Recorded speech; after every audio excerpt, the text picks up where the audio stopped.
Sabe qual é a primeira vez que essa palavra aparece na Bíblia? Se você começar em Gênesis e for lendo, a primeira vez que aparece essa palavra é em Abacuque. Na verdade, a raiz dessa palavra aparece primeiro com Abraão. Quando Deus chama Abraão e diz, sai daí, larga sua família, vai para um lugar que eu vou te mostrar. Aí a Bíblia diz que Abraão creu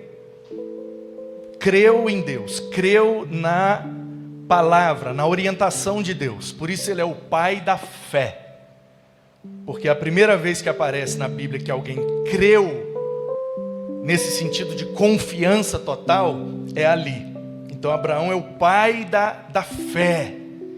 É o pai de todos aqueles que conseguem crer plenamente em Deus. E ali é Eman. A palavra que aparece em Abraão é Eman. Ela se repete várias vezes. Mas quando chega em Abacuque, aí o Eman tem essa... Como é que eu vou falar?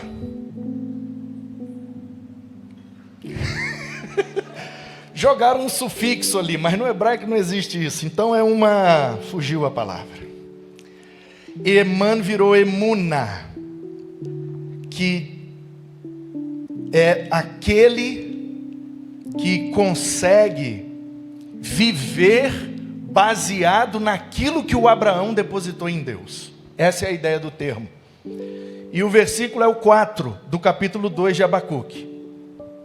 Você sabe, o livro de Abacuque é pequeno, por isso ele é um profeta menor. O livro é menor. São poucos capítulos, né? 3 ou 4? Tem 4 ou só 3? Só 3, né? Isso.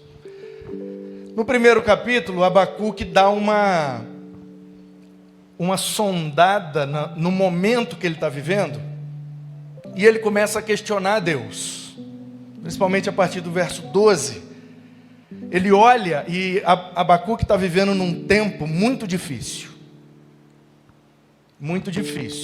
que se repete a cada geração.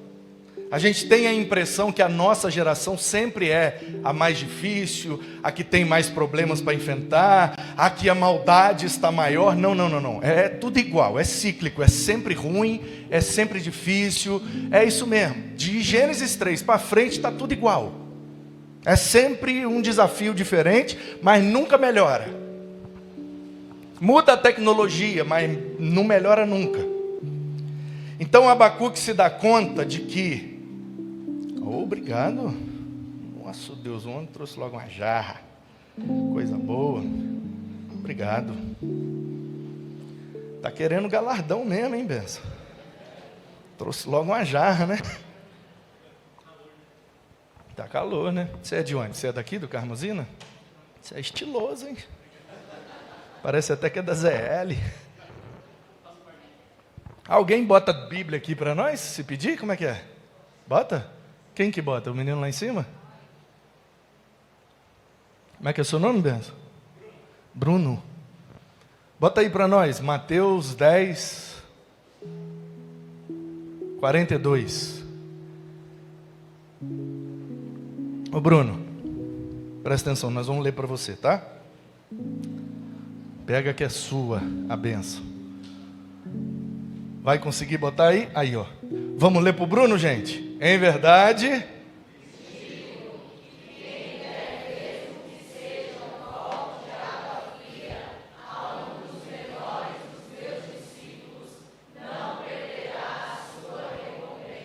Viu aí?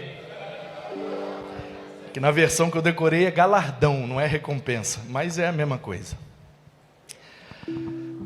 Então, Abacuque vivia no tempo difícil como qualquer outro, mas ele estava prestes a viver uma tragédia muito grande. A tragédia era que a Babilônia iria invadir Jerusalém. Esse é o problema. O povo de Judá estava desviado, o povo de Judá estava idólatra, o povo de Judá não estava nem aí para Deus. Tipo a geração que a gente vive, sabe? Só que havia uma ameaça. E a ameaça era Nabucodonosor, sucedendo seu pai Nabopolassar, era um cara muito cruel e megalomaníaco. O pai dele é que era o cara mesmo da guerra. O Nabopolassar é que fez a Babilônia virar império. Só que o Nabopolassar era um estrategista e não era megalomaníaco. Então ele dominou ali a Pérsia, um pedaço ali de onde hoje é a Arábia, e ficou quieto ali e entendeu, isso aqui tá bom para nós e tá ótimo. Só que o filho dele, playboy, porque já nasceu no império, filho do imperador, e aí já, entendeu? Menino mimado, tal, e aí ele, megalomaníaco, falou, não, eu quero que a Babilônia vá até o Egito. Então nós vamos daqui até o Egito. O povo que a gente vê no meio do caminho, a gente mata. Quem não quiser se render, a gente mata. Então vamos embora. Pegou o exército que era forte e saiu pelo deserto, dizimando todo mundo que via na frente. Quem não quer morrer, me dá o que você tem de valor e você não morre. Se você quiser brigar, nós vamos matar. E eles saíram matando um monte de gente, até chegar no Egito. Chegando no Egito, eles ficaram sabendo que para cima do Mar Morto um pouco, tinha um povo que morava numa cidade que era estratégica para alcançar toda a Palestina. Então eles descobriram a cidade de Jerusalém. Em 605 a.C., Nabucodonosor entrou em Jerusalém para sondar, para ver se a cidade realmente era estratégica. E ele percebeu que era mais uma estratégia religiosa do que militar. Era mais uma estratégia política do que militar. É muito mais estratégico, na perspectiva militar, eu fazer a minha base no Egito, porque eu só tenho uma fronteira para defender, do que fazer a minha base aqui em Jerusalém, que eu tenho 360 graus para proteger. Eu posso ser invadido de tudo quanto é lado. Então ele percebe que não vale a pena colocar uma base em Jerusalém. Mas ele percebe que lá tinha muitos jovens. Porque aquele povo, apesar de desviado, apesar de idólatra, apesar de rebelde contra Deus, fazia muito filho. Porque era um dos mandamentos. Faz filho, crescei, multiplicai-vos.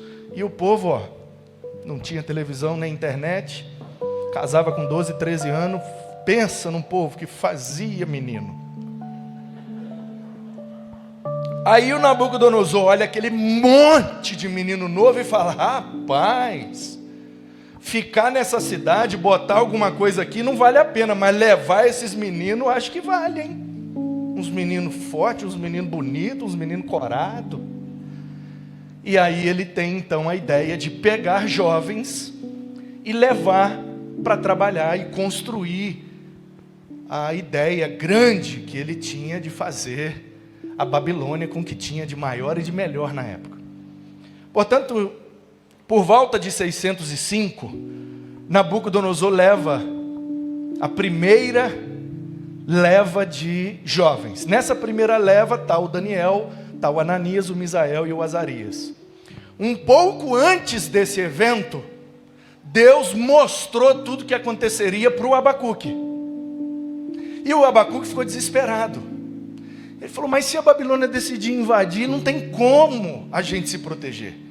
Porque o nosso forte nunca foi o nosso exército. O nosso forte sempre foi o nosso Deus. A gente não tomou Jericó por estratégia militar. A gente gritou e o muro caiu. A gente não tomou todo o território da Palestina para nos dividir em 12 tribos, porque a gente tinha estratégia militar. Josué obedecia a Deus e Deus dava vitória.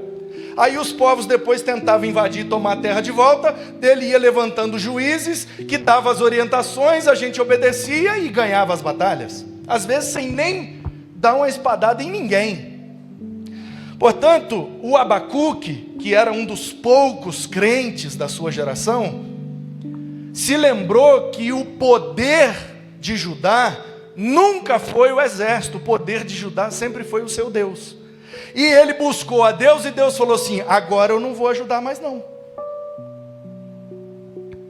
Agora vocês vão perder. Agora vocês vão virar escravo. Agora eu vou botar vocês no cantinho do pensamento. 70 anos para pensar na besteira que vocês fizeram. Quando o Abacuque vê essa cena, Nabucodonosor vai invadir. e o nosso poder, o único poder que nós temos, está dizendo que não vai dar a vitória para nós, então lascou tudo. Aí ele sai na rua e diz: gente, lascou, viu? Aí o povo: lascou o quê, rapaz? Lascou. A Babilônia vai vir e não vai sobrar nada. Aí o povo: você é doido, rapaz, nós somos o povo de Deus, o Deus de Abraão, de Isaac, de Jacó, lá. Aí ele chega em casa e fala: e aí, Deus, o povo está achando que vai ganhar, o senhor acha o quê? Ele falou: eu acho não, já te falei, vai perder. Pode preparar para virar escravo. Aí Deus dá a visão para o Abacuque. Ele vê Jerusalém sendo destruída. Aí ele fica desesperado e ele fala: eu tenho que contar isso para todo mundo. Aí Deus fala: não vai dar tempo de falar para todo mundo. E aí Deus fez de Abacuque o primeiro publicitário da história da humanidade. Ele falou: Abacuque, faz um outdoor, ou um outdoor, se você preferir. Como assim, Deus? Capítulo 2, versículo 2, né? Escreve a visão, grava sobre tábuas, para que a possa ler até quem passa correndo. A NVI, ó. O Senhor me respondeu: escreva claramente a visão em tábuas, para que se leia facilmente. O texto de Almeida que eu prefiro diz: para que possa ler até quem passa correndo. Ou seja, escreve bem grande e bota num lugar onde todo mundo passa para ver. Um outdoor. E o que é que estava escrito nesse outdoor? Lascou.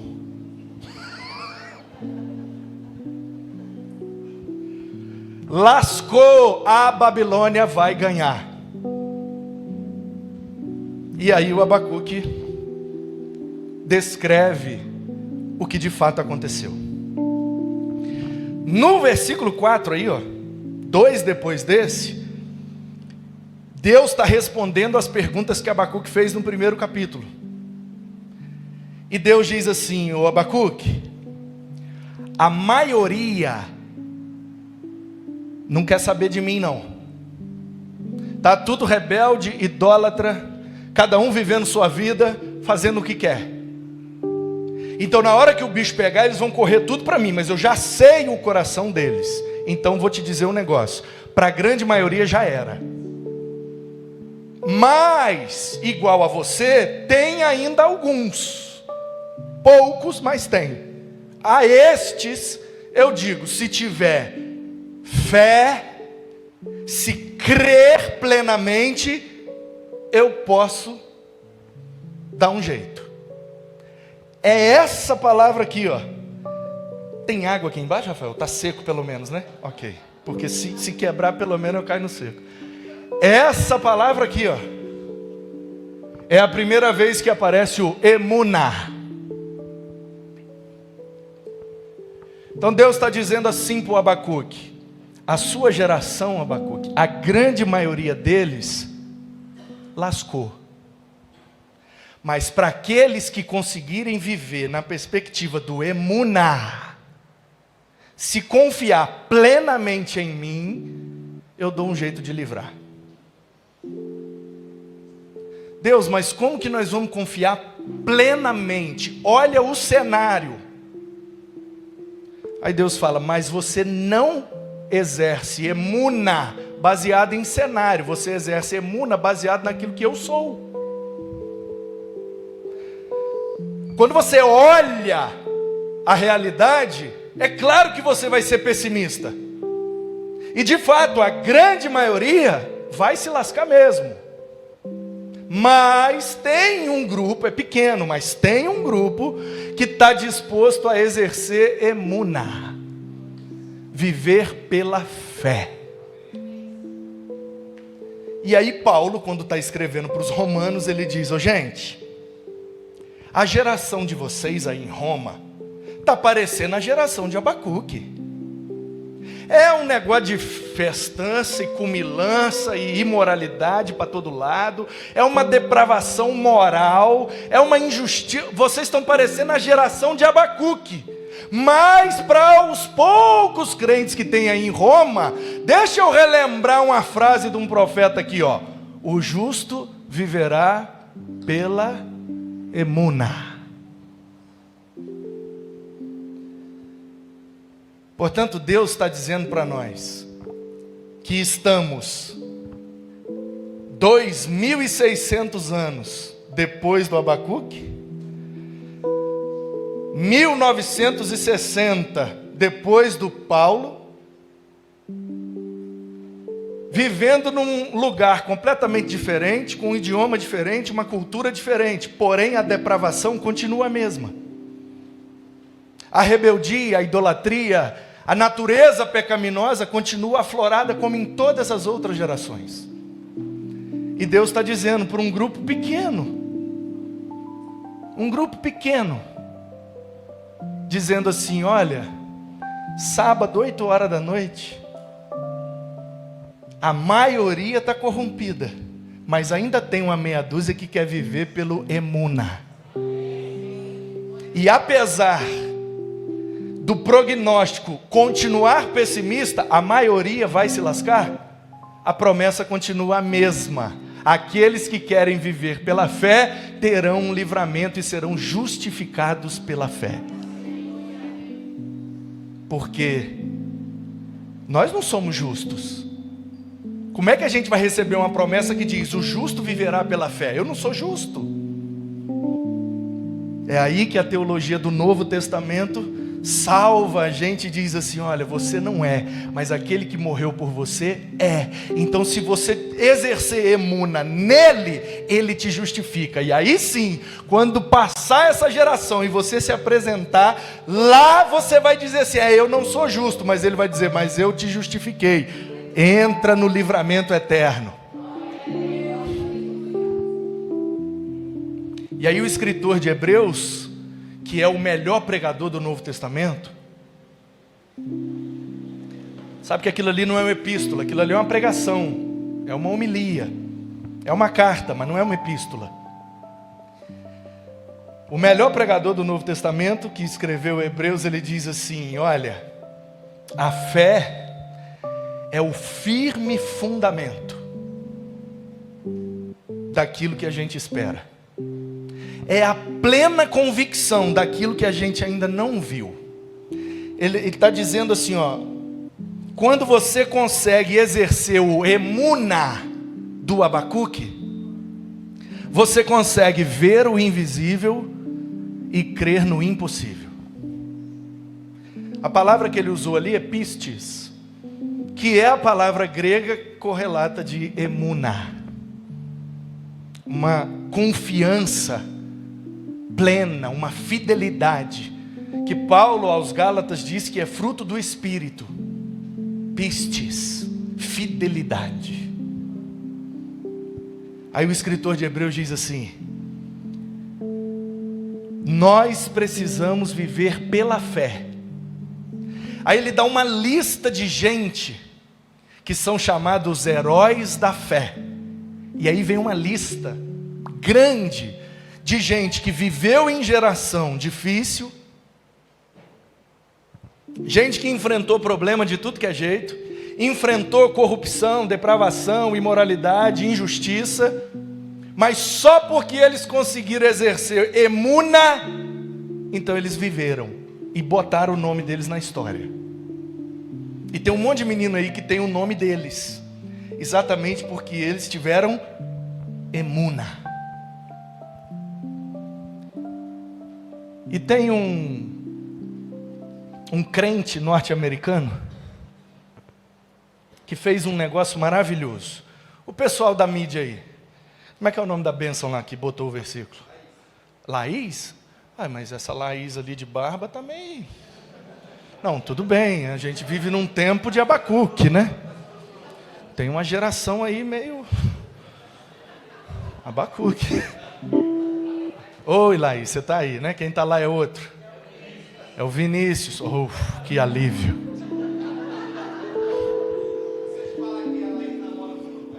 É mesmo? Ô meu filho, Vinícius, digita aí para mim assim, ó, no Google. No Google bota aí Nick Valenda. Acho que é N-I-K. Aí o sobrenome, acho que é W-A-L-E-N-D-A. Tenta aí, vai achar aí um cara que equilibrou. Bota em imagens, vai aparecer ele com um bastão gigante assim na mão, equilibrando em cima de um cabo de aço, atravessando o Grand Canyon, nos Estados Unidos. Achou aí, Vinícius? Se achar, bota aqui para o pessoal ver. Enquanto isso eu vou...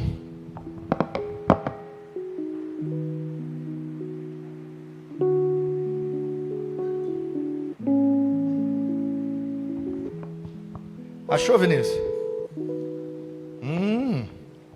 Bênção, joga aí. Deve ter essa foto aí. Ele bem no meio do Grand Canyon. Olha que doideira. Isso foi transmitido ao vivo pela Discovery. Ele foi... O Grand Canyon, gente, é gigantesco. Muito alto, muito largo. E o cara atravessou aqui, ó. E chegou do outro lado. Esse cara era crente. Era não, ele é. E no dia, estava transmitindo ao vivo. Talvez não encontre o vídeo aí no YouTube. Talvez encontre, mas não precisa. Ele chamou o pastor dele para ir com ele. Foi a família, alguns amigos próximos, o treinador dele e o pastor dele.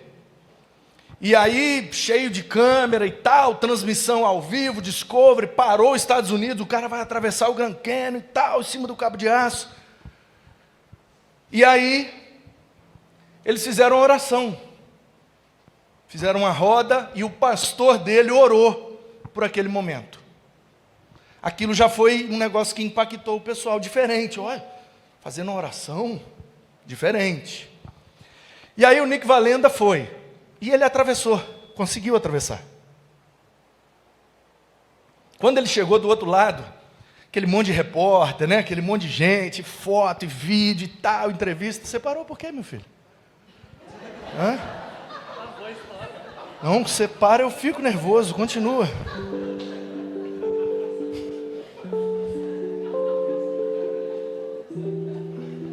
Aí, Nick Valenda desceu do outro lado, aquele alvoroço, conseguiu, a família do outro lado, todo mundo chorando, aquela coisa.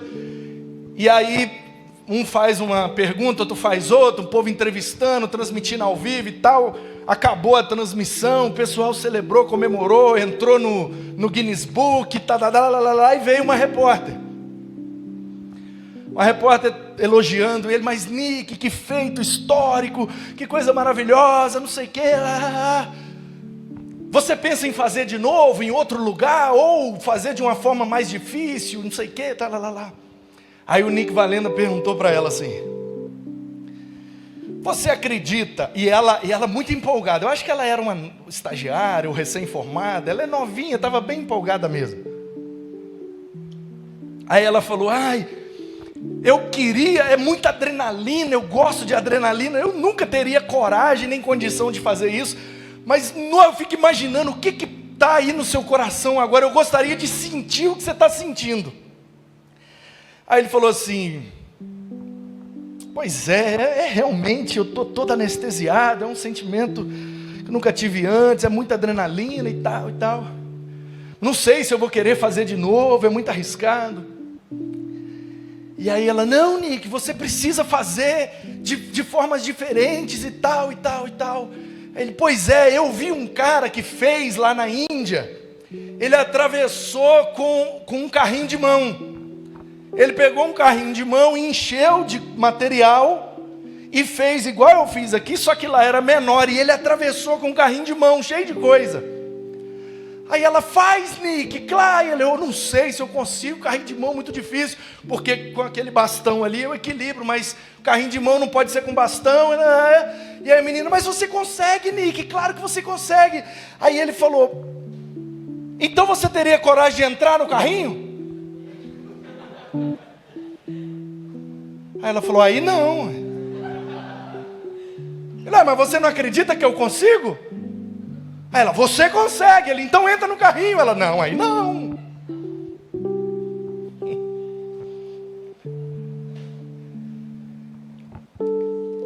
A gente vive igual essa repórter. A gente acredita num monte de coisa, mas quando é para entrar no carrinho, a gente pula fora. Eu creio que Deus pode fazer isso, isso e isso. Ele fala, então vem cá que eu vou te usar para fazer isso. Aí você fala, não, eu não. Mas você não acredita? Não, eu acredito. Mas você não tem fé? Eu tenho. Mas você não tem emuna? Não, eu tenho, claro que eu tenho. Eu sou igual a Abacuque, então entra no carrinho. Não, aí não. Entrar no carrinho aí já é demais para mim. Aí a minha fé não vai até esse ponto. Então a palavra emuna, que deriva de eman, significa exatamente isso. Emuna é entrar no carrinho. Eu acredito que vai conseguir, então eu entro no carrinho e vamos embora, eu vou chegar do outro lado. Isso é emuna. É uma confiança inabalável. Deus está chamando a gente para atravessar vários desafios. Ele garante que a gente vai chegar do outro lado. Só que a gente tem medo de entrar no carrinho. E é isso que nos impede de viver o que Ele tem preparado para nós. Só que o que está preparado está do outro lado. Mas por medo de entrar no carrinho, a gente perde. Portanto, nessa noite, se você já exerceu emuna, se você é crente, se você acredita, se você crê, talvez esteja na hora de você crer plenamente, confiar totalmente. Talvez seja a hora de você entrar no carrinho e deixar Jesus te conduzir pelo cabo de aço da história. Talvez você está aqui nessa noite e nunca exerceu isso. Eu nunca acreditei em Deus, eu nunca criei. Como assim crer em Deus plenamente? Não sei o que é isso, não sei como funciona isso. Talvez você faz parte dessa geração que Deus está dizendo, lascou, viu?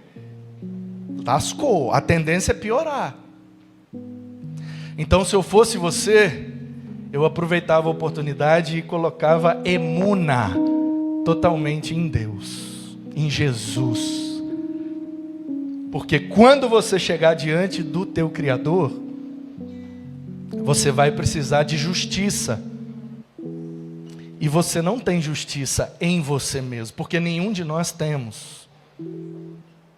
E a Bíblia diz que a gente é justificado pelo emuna que a gente coloca em Cristo. Então, se você que já crê em Cristo, mas não crê plenamente a ponto de entrar no carrinho, o meu convite para você nessa noite é emuna. Creia, pula no carrinho, que quem te chamou garante que você vai chegar do outro lado. E se você nunca creu, creia, para que você seja pensado dessa geração lascada e possa ter alguma coisa do outro lado. Porque só vai estar vivo do outro lado quem entrar no carrinho de Jesus. Quem não entrar vai cair no penhasco e vai morrer eternamente. Não sei qual é a sua situação. Eu sei que você precisa tomar uma decisão. Que ela seja feita hoje. Que ela seja feita com emuna, com uma fé plena e confiante. Que Ele te abençoe, que Ele te guarde, que Ele te leve para o outro lado, onde as ruas são de ouro. Ninguém mais chora, ninguém mais sofre injustiça, não tem nenhuma doença, não tem nada de ruim do outro lado. Mas para chegar do outro lado tem que atravessar no carrinho, e quem conduz o carrinho é Jesus de Nazaré. Que você coloque sua fé nele, deposite sua fé nele e entre no carrinho, porque vale a pena andar nesse cabo de aço com Jesus. É a melhor adrenalina que existe nesse mundo. E olha que eu fui skatista. Não tem adrenalina melhor do que viver e servir a Jesus. Não tem sensação melhor. E olha que eu já usei tudo quanto é tipo de droga. Tem nada melhor nessa existência do que andar num carrinho equilibrado por Jesus de Nazaré. Pula no carrinho, meu querido. Minha querida, pula no carrinho. Confia. Creia. Seja fiel a Jesus. Vale a pena. Ele faz tudo valer a pena.